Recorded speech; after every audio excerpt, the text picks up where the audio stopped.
think the perfect statement would be that the United States has done a good thing for the world in bringing this process forward, and now we all eagerly await the Russian response and urge them strongly to consider ending all hostilities so people will stop dying, so bullets will stop flying, and so a process can begin to find a permanent peace. I think the first step in all this is the acceptance that there is no military solution to this conflict. Neither side can militarily achieve their maximalist gains, their maximalist goals. Neither side can achieve them through the military side. The only way this conflict can end is through negotiation. That's the only way you're going to have peace, is through negotiation.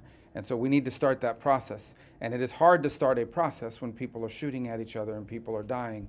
And so our hope is that we can stop that, all these hostilities, and get to a negotiating table where both sides, over some period of time with a lot of hard work, can find a mutually acceptable outcome that, in the case of Ukraine, obviously secures their long-term prosperity and security. Mr. Secretary, Tom Bateman, could you just update us on Mr. Witkoff's plans for Moscow and whether he'll be meeting with President Putin? And then separately, if you wouldn't mind elaborating on something that Mr. Waltz said yesterday about the specifics that you discussed with the Ukrainians about what the end of the war would look like. You had mentioned we're not going to get maps out and draw lines, but did you actually talk about territorial concessions? Well, we had conversations. As far as Steve's trip, I'm not here to, I'm not going to make any announcements about specific dates, times, or even confirm such a trip. Suffice it to say there's going to be multiple points of contact with the Russians to gauge, are they willing to do this or not? And as far as the conversations that were yesterday, yeah, when you sit down with a counterpart like Ukraine, we're not going to negotiate this publicly. We're not going to actually put out there sort of what we talked about, because in any negotiation, there's certainly an element where you don't want one side to be giving away all this leverage from a public perspective.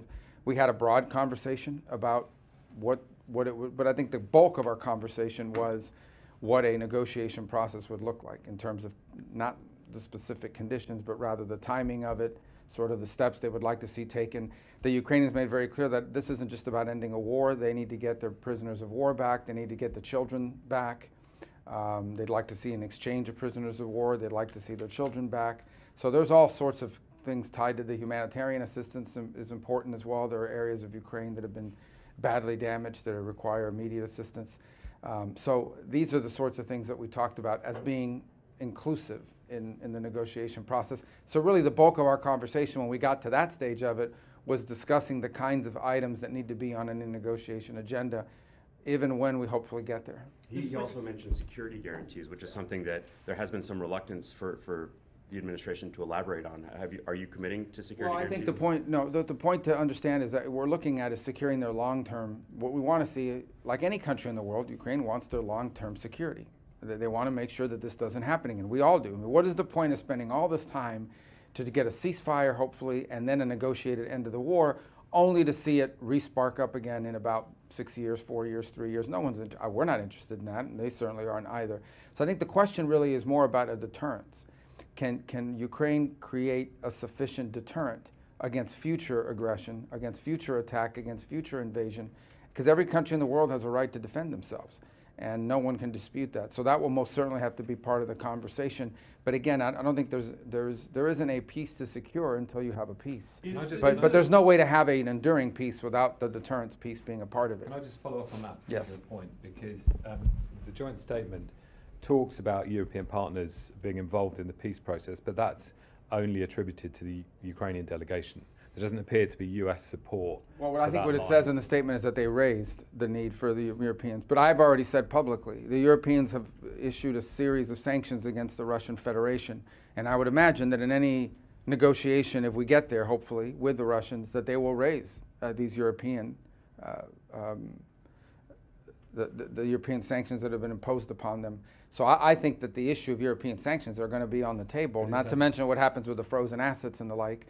And so I think it's self-evident that for there to be a peace in Ukraine, at the end of that process, there's going to have to be some decision made by the Europeans about what they're going to do with these sanctions and so forth. And so that's why I think they have to be necessarily involved in this regard. Now, whether they're involved at the front end of it or at the back end of it, it'll have to play itself out.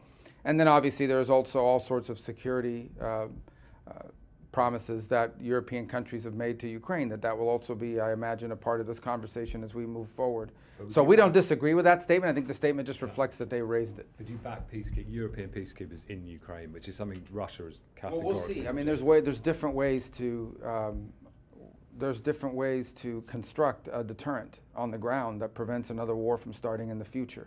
We're not going to go in with any sort of preconceived notion. The bottom line is it needs to be something that makes Ukraine feel as if they can deter and prevent a future invasion. How that looks and how that's put together, that's what we're going to be talking about. If we can get to that stage. Again, right now we're just trying to get to the stage where there's actual diplomacy happening. Here's what we'd like the world to look like in a few days. Neither side is shooting at each other. Not rockets, not missiles, not bullets, nothing, not artillery. The shooting stops, the fighting stops, and the talking starts. That's what we want to see. What happens during that talking and how that evolves, I think we're going to have to be flexible and nimble and creative and patient and work hard at it and hopefully turn it into something that's concrete. You've covered, many of you have covered foreign policy for years. That's how these things happen, and they're not easy, and sometimes they're difficult to predict which way they're going to go in terms of the specifics of it.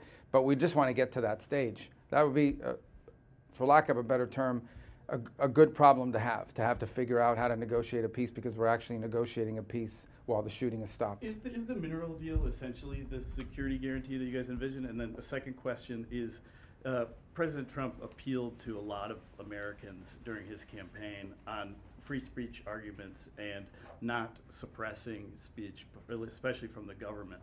But your revocation of the green card, to many, is seen as one of the most anti-speech actions a secretary can take with his powers.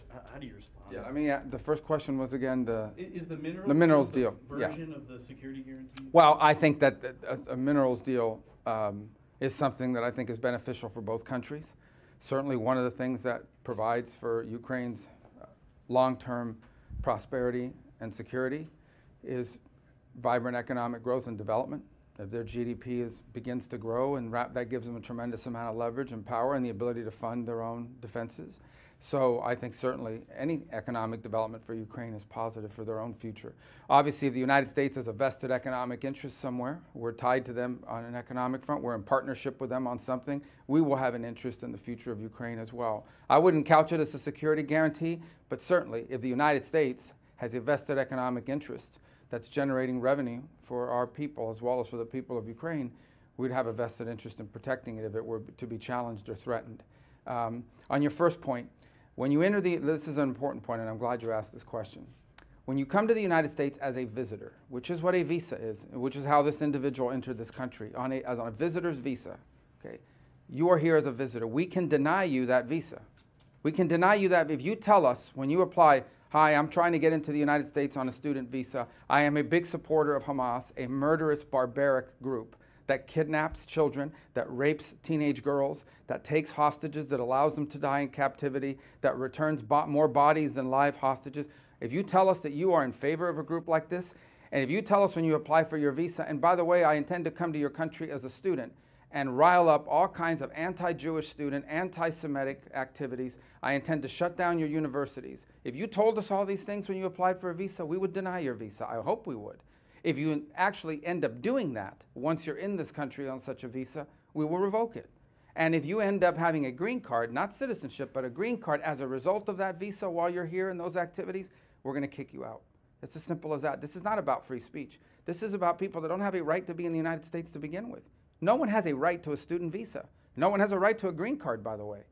So when you apply for a student visa, or any visa to enter the United States, we have a right to deny you for virtually any reason. But I think being a supporter of Hamas and coming into our universities and turning them upside down and being complicit in what are clearly crimes of vandalization, complicit in shutting down learning institutions. There are kids at these schools that can't go to class. You pay all this money to these high-priced schools that are supposed to be of great esteem, and you can't even go to class. You're afraid to go to class because these lunatics are running around with covers on their face, screaming terrifying things. If you told us that's what you intended to do when you came to America, we would have never let you in. And if you do it once you get in, we're going to revoke it and kick you out. Can I ask you about the Canada trip coming up? The president has taunted, if you will, Canada, calling it the 51st state, calling from Mr. What he Trudeau, said is it Governor. should become the 51st state from an economic standpoint. He says if they became the 51st state, we wouldn't have to worry about the border and fentanyl coming across because now we would be able to manage that. He's made an argument that it's their interest to do so. Obviously, the Canadians don't agree, apparently, but Do you agree with that? Should they be, are we going to discuss that, becoming the 50th? well, that's not what we're going to discuss at the G7, and that's not what we're going to be discussing in our trip here. So they're the host nation, and I mean, we have a lot of other things we work on together. We defend North America through NORAD and the airspace of our continent together. So not to mention the issues of Ukraine and other commonalities. So we're going to be focused in the G7 on all of those things. That's what the meeting is about. It is not a meeting about how we're going to take over Canada. But are you concerned at all about the reception that you might be getting, particularly at the event? I don't know. Should I be? What do you know that I don't know? They're unhappy. I don't know. You got tariffs the last 12 hours. You've just seen this escalating trade war, maybe not just with Canada, but with the exception of Japan, all the other members of the G7. Yeah. So what's your point? Are you worried about alienating the Canadians, that they wouldn't work with the United States? Yeah, I mean, they've invited us to come. We intend to go. I mean, the alternative is to not go. I think that would actually make things worse, not better. So it's a G7 summit. Huh? The alternative could be not to have tariffs or not to have the language of the president. No, those are policy decisions. And so at the end of the day, the president's made those decisions. He's explained why. It's not just against Canada. It's not just against Mexico. It's not just against G7 countries. He's imposed steel and aluminum tariffs now on virtually the entire world. And the reason why is not to punish those countries. It's because he has outlined the need to develop a domestic capability. If you don't have steel and aluminum, you can't build warships. You can't build airplanes. You're not an industrial economy. There are things we have to be able to protect, and there's a lot of unfair trade practices. A lot of countries out there who subsidize their industries so that they can gain global market share.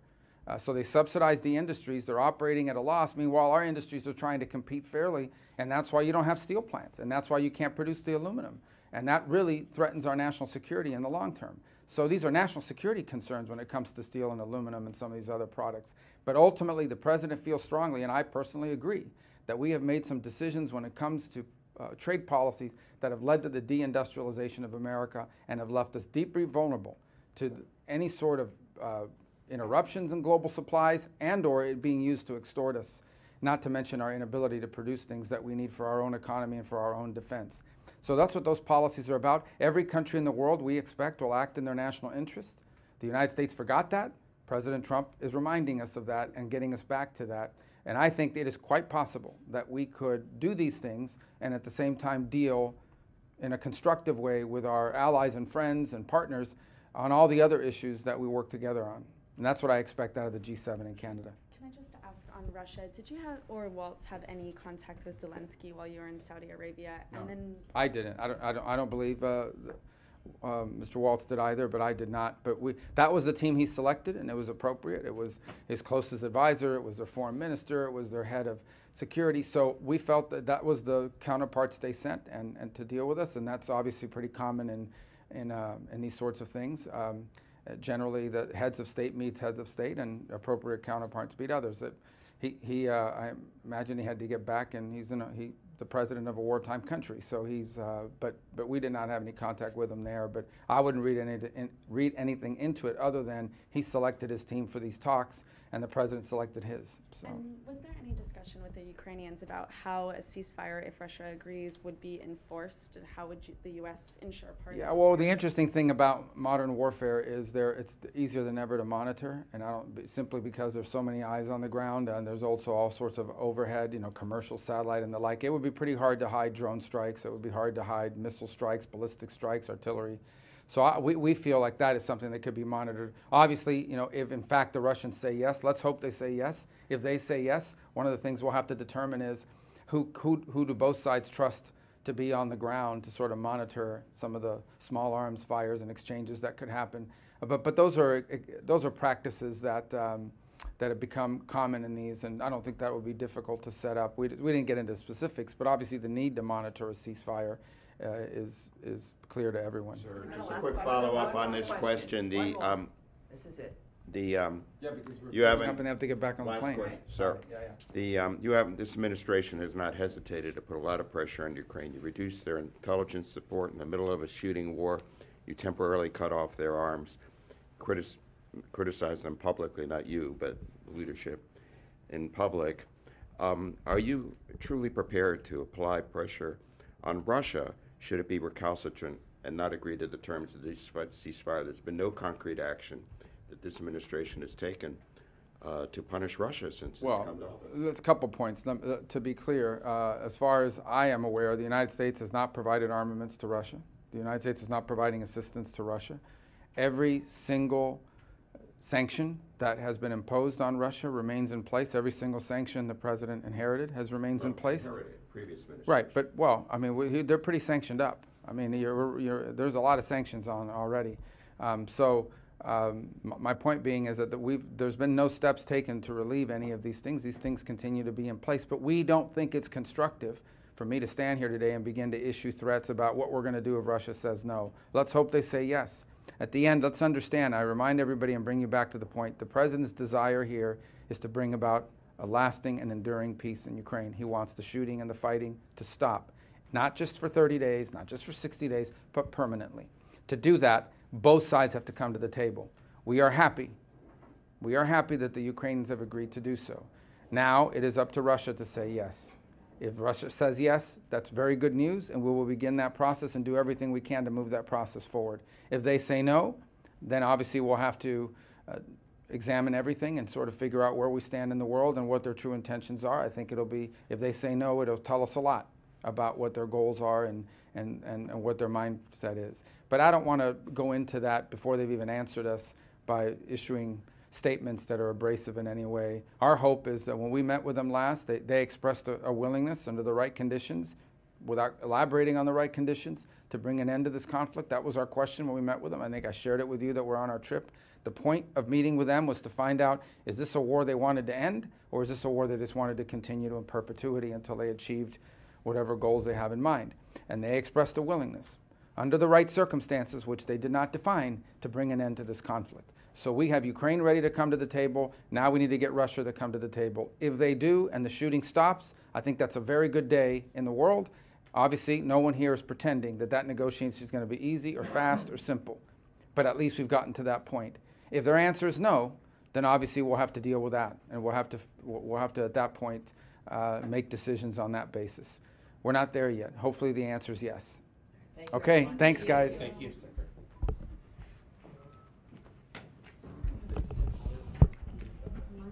I can get one in a minute. I saw. How much time do you think we have today?